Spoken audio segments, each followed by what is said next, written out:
Hello दोस्तों, आज की इस वीडियो में हम पढ़ने जा रहे हैं plant pathology. This is my first class plant pathology की। इसके बाद हम सेकंड पार्ट लेके आएंगे। ऐसे करके हम पूरी प्लांट पैथोलॉजी कवर करवाएंगे।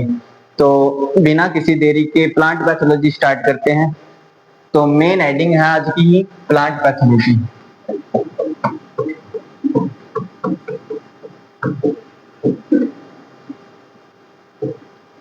प्लांट पैथोलॉजी का मतलब होता है पादप रोग विज्ञान। इसकी हिंदी और इंग्लिश दोनों बताऊंगा क्योंकि ये बाय लैंग्वेज क्लास है। तो प्लांट पैथोलॉजी इसको कहते हैं पादप रोग विज्ञान।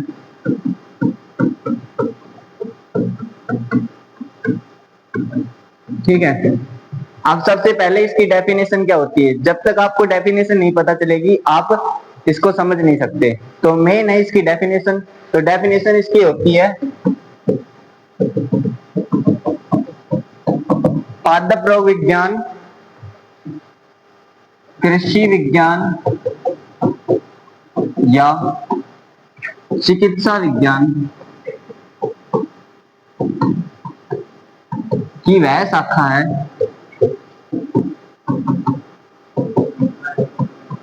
जिसमें पादपों में लगने वाले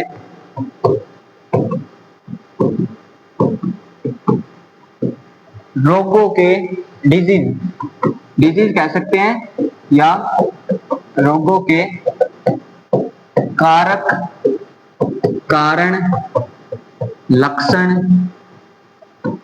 उपचार और नियंत्रण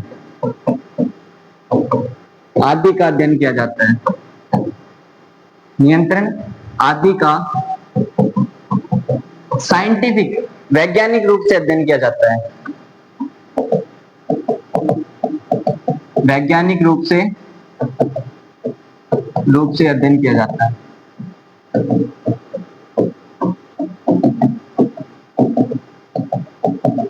प्लांट पैथोलॉजी कहलाती है। इसका सिंपल मीनिंग ये है कि ये कृषि विज्ञान या चिकित्सा विज्ञान मतलब मेडिकल साइंस की वह शाखा है, वो ब्रांच है जिसमें पादपों में लगने वाले डिजीज के कारक, कारण, लक्षण, उपचार और नियंत्रण मतलब कि ये क्यों लगती है, किसके द्वारा लगती है, क्या क्या लक्षण, क्या क्या सिम्टम्स शो करती है और उपचार, इससे होने के बाद क्या क्या हम इसका मैनेजमेंट कर सकते हैं। ठीक है, ट्रीटमेंट कैसे कर सकते हैं और नियंत्रण कंट्रोल कैसे कर सकते हैं। इन सभी का साइंटिफिक रूप से आप अध्ययन करोगे उसे ही प्लांट पैथोलॉजी कहते हैं। अब प्लांट पैथोलॉजी टर्म है, आप ऐसे पूछोगे प्लांट पैथोलॉजी किस भाषा का शब्द है। तो plant pathology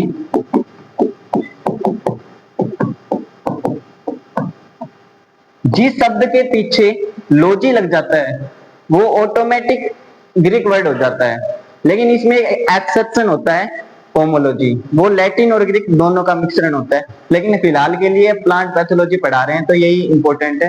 plant pathology Greek word है। ठीक है। प्लांट पैथोलॉजी का दूसरा नाम होता है फाइटोपैथोलॉजी। जैसे कि कोई एक लड़का है, उसका एक नाम राजू है और दूसरा नाम राजीव है। लड़का तो एक ही है, वैसे ही ये टर्म एक है लेकिन इसका दूसरा नाम भी होता है, उसे क्या कहते हैं, फाइटोपैथोलॉजी।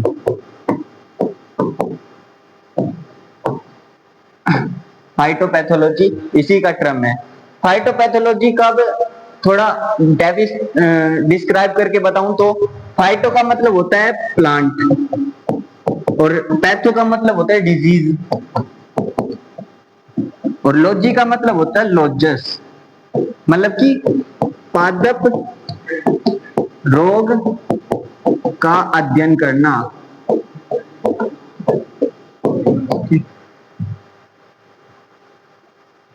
पादप रोग का अध्ययन करना, ठीक है, पादपों में लगने वाले रोगों का अध्ययन करना, वही बात इसमें है, पादपों में लगने वाले रोगों के कारक का अध्ययन करना। सिंपल है। अब दो साइंटिस्ट आपको याद होने चाहिए प्लांट पैथोलॉजी में, पहला साइंटिस्ट है वर्ल्ड में, याद होना चाहिए आपको, प्लांट पैथोलॉजी का जनक किसे कहते हैं। और दूसरा है इंडिया में, वर्ल्ड में प्लांट पैथोलॉजी का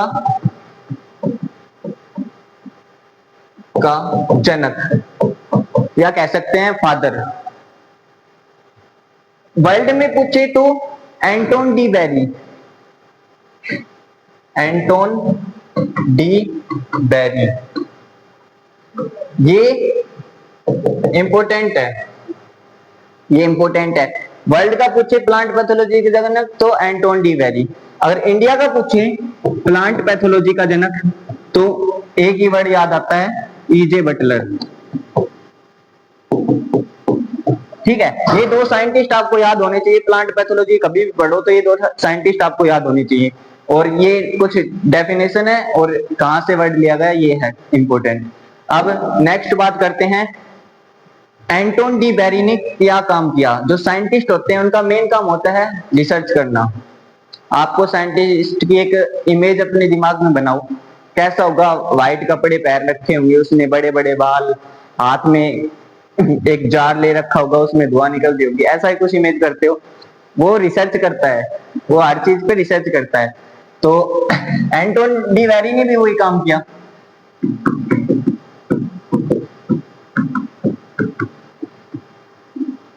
ये एक साइंटिस्ट है, इसने वही काम किया, रिसर्च की। किस पे रिसर्च की? इसने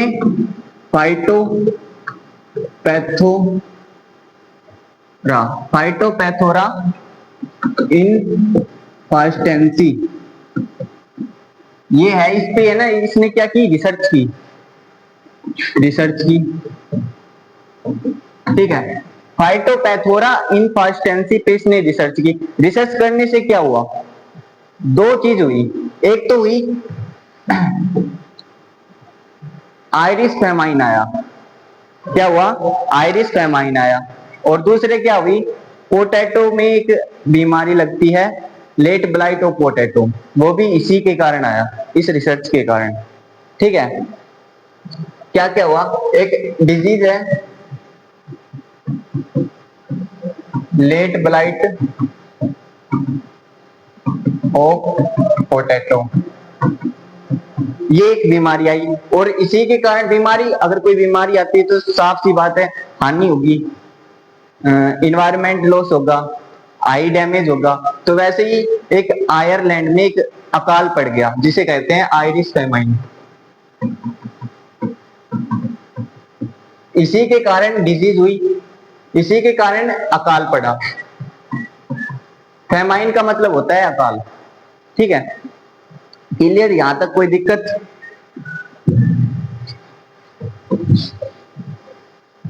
ठीक है, अगर आपको क्लास अच्छी लग रही हो तो आप सब्सक्राइब कर सकते हैं, लाइक कर सकते हैं, कोई डाउट हो तो कमेंट कर सकते हैं। और ये जो नोट्स बना रहे हैं हैंड नोट्स है, कोई स्लाइड लेके आ नहीं रहा तो आप नोट्स भी कर सकते हैं।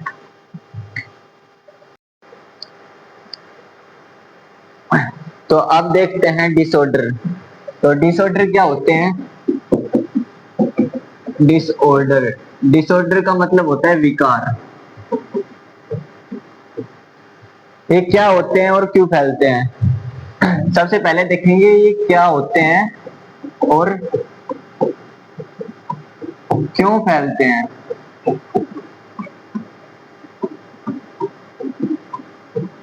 फैलने का रीजन तो सिंपल ही है, क्यों फैलते हैं इसका कारण होता है न्यूट्रिएंट्स की डेफिशिएंसी, न्यूट्रिएंट्स डेफिशिएंसी। इसका मतलब होता है न्यूट्रिएंट्स मतलब पोषक तत्व की कमी। पोषक तत्व की कमी हो जाएगी तो प्लांट में डिसऑर्डर, विकार उत्पन्न हो सकते हैं। पौधा मुरझा सकता है, पौधे की पत्तियां सूख सकती है, जल सकती है, पीली हो सकती है। ठीक है, और क्या होता है तो डिसऑर्डर मेनली आप इसके बारे में 3-4 लाइन लिख सकते हो। Any change from the normal condition, इसमें भी वही है, नॉर्मल कंडीशन में बदलाव आ सकता है। दूसरी बात, it is an abiotic factor, abiotic factor का मतलब होता है नॉन लिविंग, निर्जीव। नॉन लिविंग कह सकते हो या निर्जीव, ठीक है। दो हो गए। अब तीसरा लिख सकते हो कि एटमॉस्फेरिक फैक्टर के द्वारा भी होता है ये। एटमॉस्फेरिक फैक्टर के द्वारा डिसऑर्डर होता है। एटमॉस्फेरिक फैक्टर में क्या होगा? एटमॉस्फेरिक फैक्टर, एटमॉस्फेरिक फैक्टर का एग्जांपल लिखो, जैसे कि पीएच, टेम्परेचर, मॉइस्चर, ठीक है, और ह्यूमिडिटी, रेनफॉल, वाइंड, हवा के द्वारा भी हो सकता है और सनलाइट के द्वारा भी हो सकता है, etc। इन सब के द्वारा डिसऑर्डर होते हैं एटमॉस्फेरिक फैक्टर के द्वारा। और अब इसके बाद बात करेंगे पैथोजन। पैथोजन का मतलब होता है रोगजनक, जो रोग फैलाते हैं। कोई भी हो सकते हैं, कीट हो सकते हैं, ह्यूमंस भी फैलाते हैं, एनिमल्स भी हो सकते हैं, कोई भी रोग फैला सकता है। तो अब उसके बारे में पढ़ेंगे पैथोजन। पैथोजन क्या होते हैं? पैथोजन, पैथोजन का मतलब होता है रोगजनक, मतलब जो रोग को पैदा करते हैं।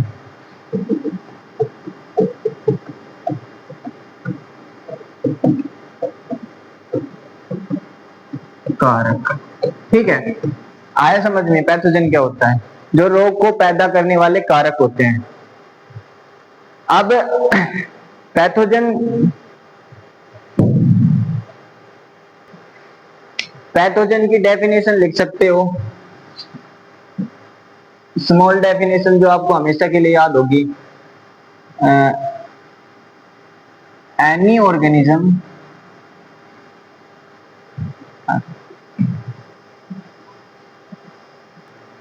पैथोजन की आप डेफिनेशन लिख सकते हो। पैथोजन होते क्या हैं?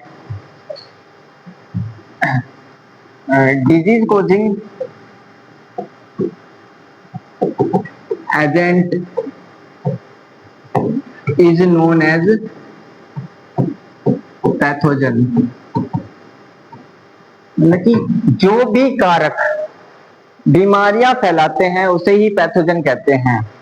इतना पता होगा, और यही इसकी डेफिनेशन आप शॉर्ट टर्म में याद कर सकते हो।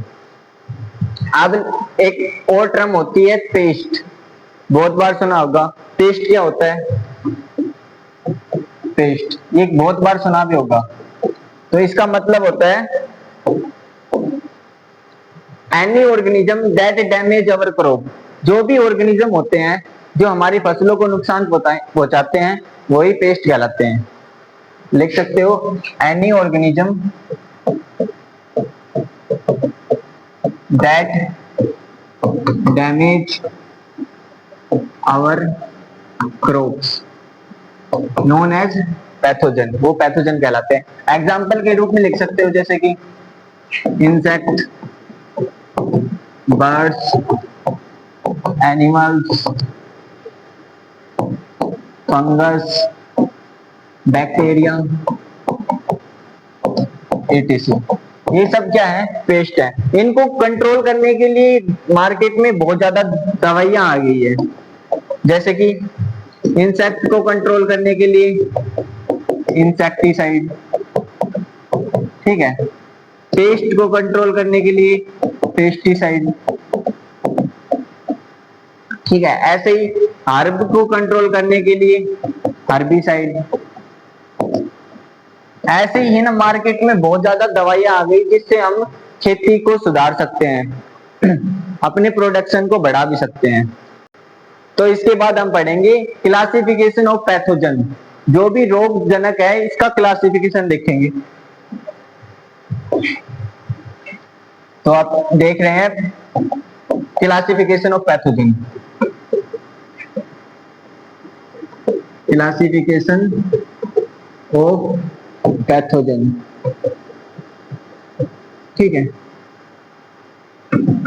ठीक है। पैथोजन का क्लासिफिकेशन बेसिकली 3 तरह का क्लासिफिकेशन देखने को मिलता है। कौन कौन सा? फर्स्ट पे है बायोटिक फैक्टर, ठीक है, बायोटिक फैक्टर से हो सकता है पैथोजन। दूसरा एबायोटिक फैक्टर, ठीक है, और तीसरा होता है मीजोबायोटिक फैक्टर।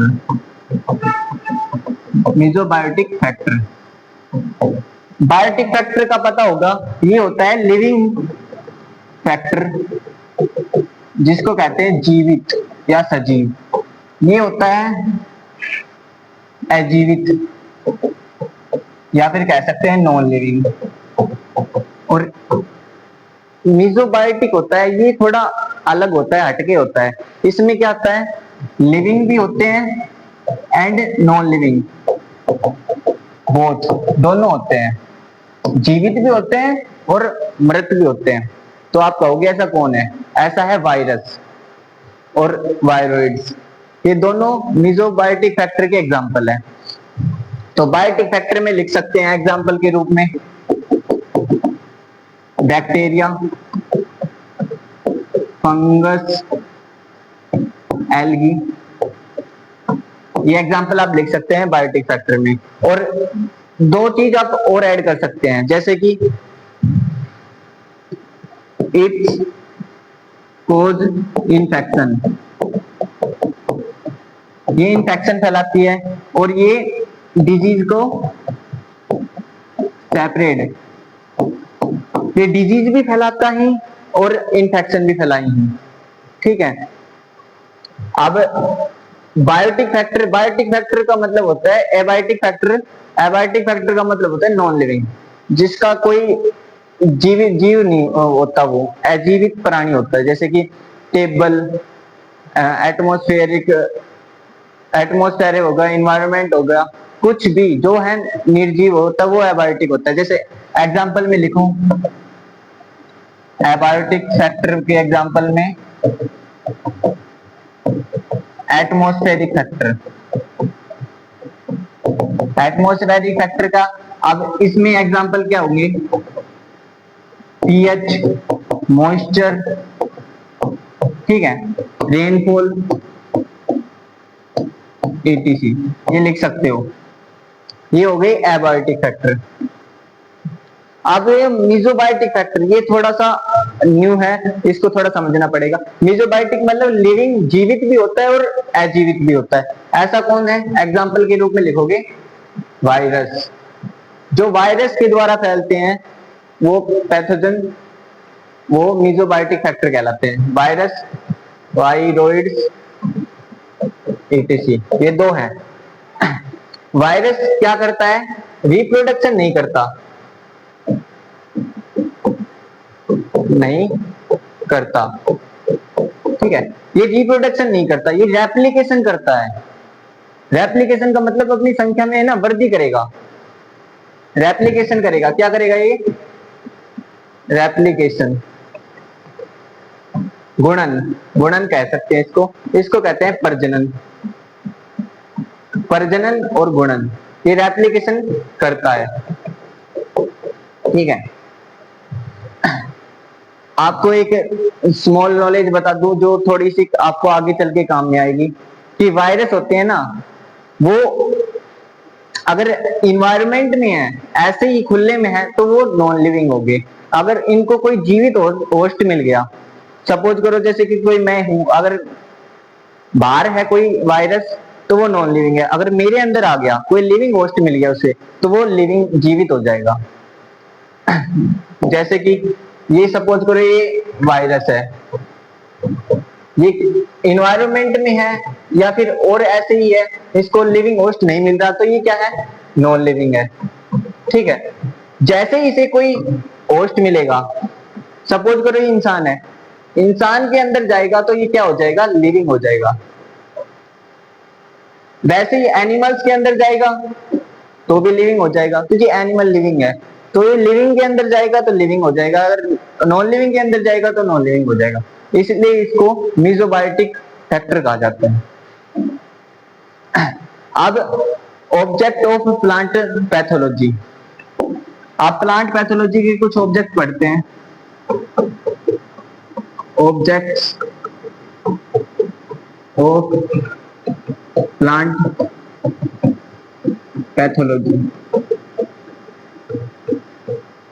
ऑब्जेक्ट का मतलब होता है उद्देश्य। क्या क्या उद्देश्य हैं प्लांट पैथोलॉजी के? क्या क्या उद्देश्य हो सकते हैं? जैसा कि आप पढ़ सकते हैं, उद्देश्य क्या है कि ये डिजीज फैलती क्यों है, उसके रीजंस एंड कॉजेज। पहला ऑब्जेक्ट लिख सकते हो, डिजीज के फैलने के कॉजेज एंड रीजंस, ये ऑब्जेक्टिव हो सकता है। दूसरा लिख सकते हो ओरिजिन ऑफ डिजीज, रोगों की उत्पत्ति कैसे हुई, ये इसके बारे में पढ़ेंगे, हिस्ट्री भी है, वो नेक्स्ट आने वाली क्लास में बताएंगे। ठीक है। थर्ड लिख सकते हो एटियोलॉजी, जो मैंने अभी थोड़ी देर पहले बताया, हेतु विज्ञान। इसमें क्या होता है, रोगों के कारणों का अध्ययन किया जाता है, मतलब कि ये होते क्यों है, रोग होते ही क्यों है, इनका अध्ययन किया जाता है। फोर्थ है कंट्रोल एंड मैनेजमेंट। ठीक है, कंट्रोल एंड मैनेजमेंट, ये चार है मेन। एक और लिख सकते हो अगर आप लिखना चाहो तो, इंटरेक्शन बिटवीन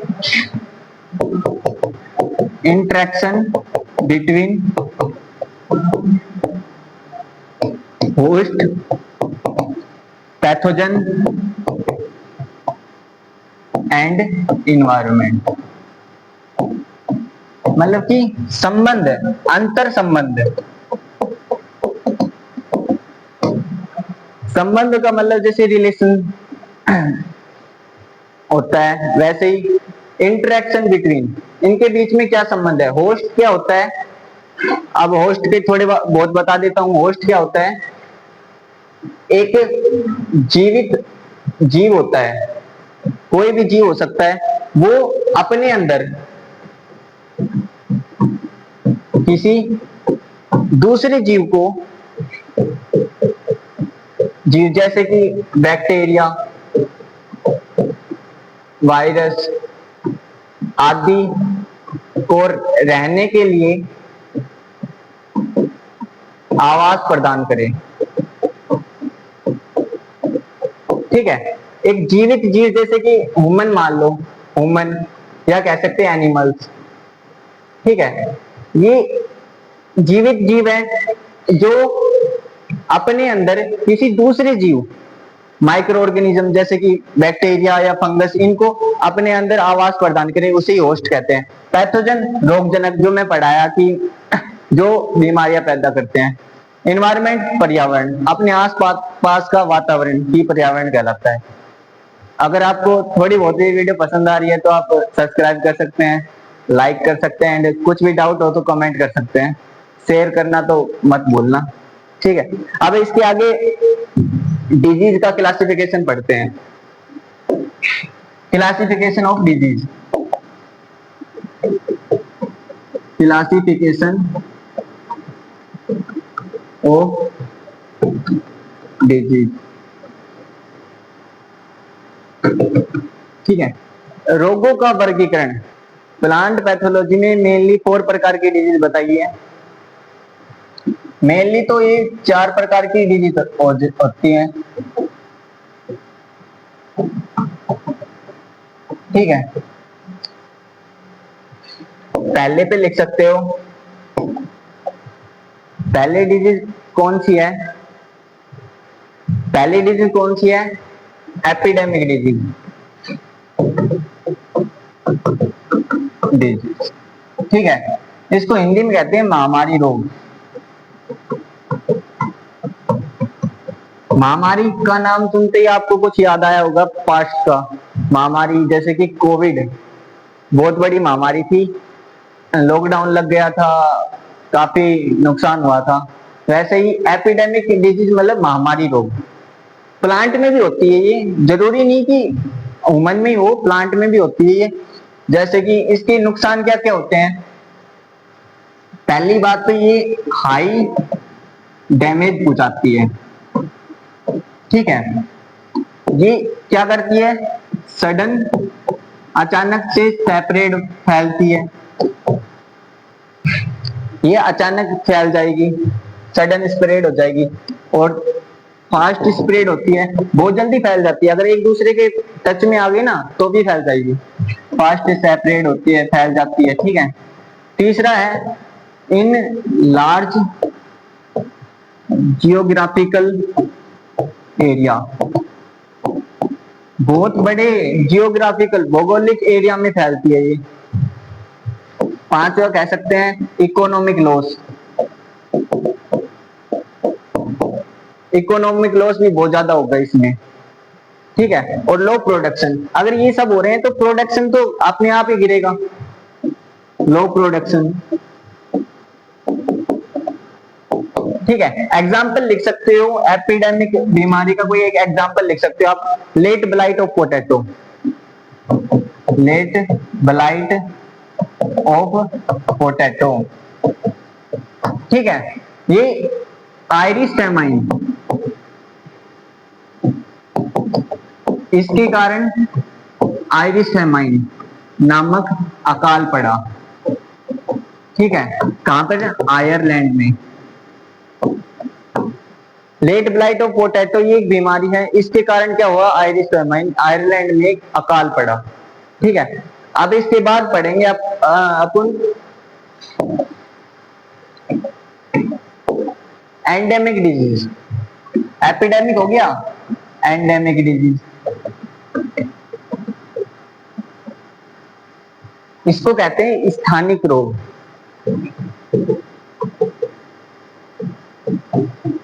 ठीक है, स्थानिक रोग मतलब कि ये ऐसे कह सकते हैं कोई स्पेसिफिक एरिया में फैलेगा, ज्यादा बड़े एरिया में नहीं फैलेगा। जैसे कि आप कह सकते हो कोई एक सिटी में फैल गया, कोई एक विलेज में फैल गया, कोई एक डिस्ट्रिक्ट में फैल गया, ऐसे फैलता है, ज्यादा बड़े जियोग्राफिकल एरिया में नहीं फैलता। ठीक है, एंडेमिक डिजीज कॉन्स्टेंटली प्रेजेंट। ठीक है, कॉन्स्टेंटली ये क्या होता है, प्रेजेंट होता है, फैलता है, पार्टिकुलर रीजन में फैलता है। दूसरा लिख सकते हो पार्टिकुलर रीजन,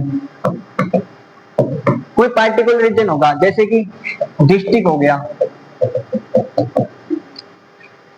अपना हो गया, विलेज हो गया, सिटी हो गई कोई भी, इन सब में ये फैलता है, कोई भी पार्टिकुलर एरिया होगा उसमें ये फैलेगा। डैमेज, डैमेज भी करता है ये, मॉडरेट टू सेवेरे। ठीक है, ये डैमेज फैलाता है। इसका कोई एग्जांपल लिख सकते हैं, क्लब रूट ऑफ कैबेज इन नीलगिरी। एक एग्जांपल लिख लो, एग्जांपल के रूप में लिख लो, क्लब रूट ऑफ कैबेज, पत्ता गोभी में ये रोग फैलता है इन नीलगिरी। ठीक है, नीलगिरी में ये रोग बेसिकली फैला था ये इस बीमारी के कारण। ठीक है, अब तीसरा और मेन है स्पोरेडिक डिजीज। स्पोरेडिक डिजीज का मतलब होता है ऐसी डिजीज जो रेयर एंड फ्यू प्लेस में फैलती है, ज्यादा कुछ नहीं फैलती।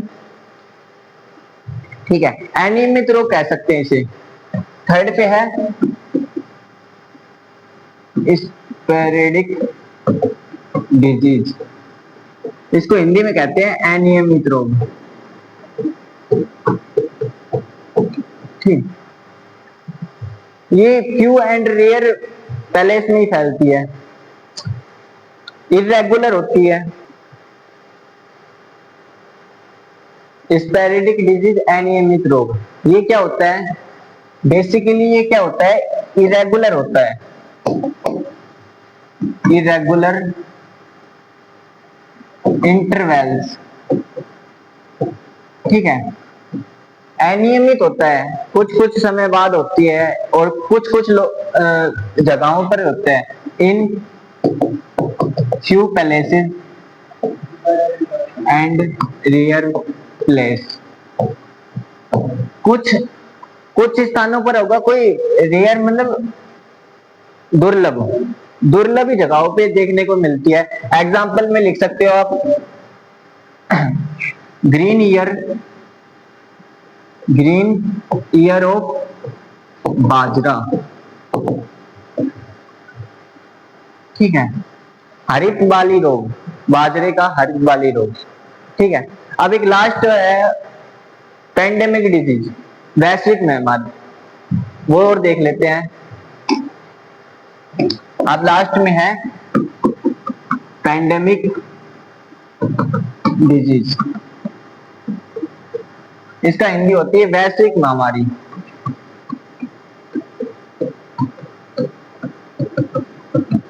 रोग कह सकते हैं, वैश्विक रोग भी कह सकते हैं, महामारी ज्यादा बेटर रहेगा, ठीक है।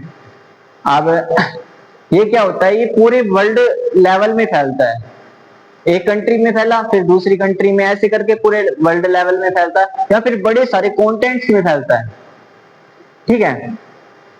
क्या होता है, ये वर्ल्ड लेवल में फैलता है या फिर एंटायर कंट्री में फैलता है, तो it separate in large continents, ठीक है। एंड लिख सकते हैं वर्ल्ड लेवल, मीम देखी होगी, वो अलग लेवल का बंदा था, वैसे ही वर्ल्ड लेवल में फैलती है ये बीमारी, ठीक है। वर्ल्ड लेवल में कह सकते हैं या फिर कह सकते हैं बहुत बड़े लार्ज कॉन्टिनेंट्स में ये फैलती है, कंट्रीज में फैलती है ये, ठीक है। वर्ल्ड लेवल या कंट्रीज में ये फैलती है। एग्जाम्पल के रूप में आप लिख सकते हो व्हीट ब्लास्ट, ये एक रोग होता है जो गेहूं में फैलता है, इससे है ना गेहूं फट के चार हो जाती है मतलब गेहूं का कह सकते हैं गेहूं पूरा फट जाता है, ठीक है। ये लास्ट थी पेंडेमिक डिजीज। कल हम पढ़ाएंगे classification of disease on the base of crop.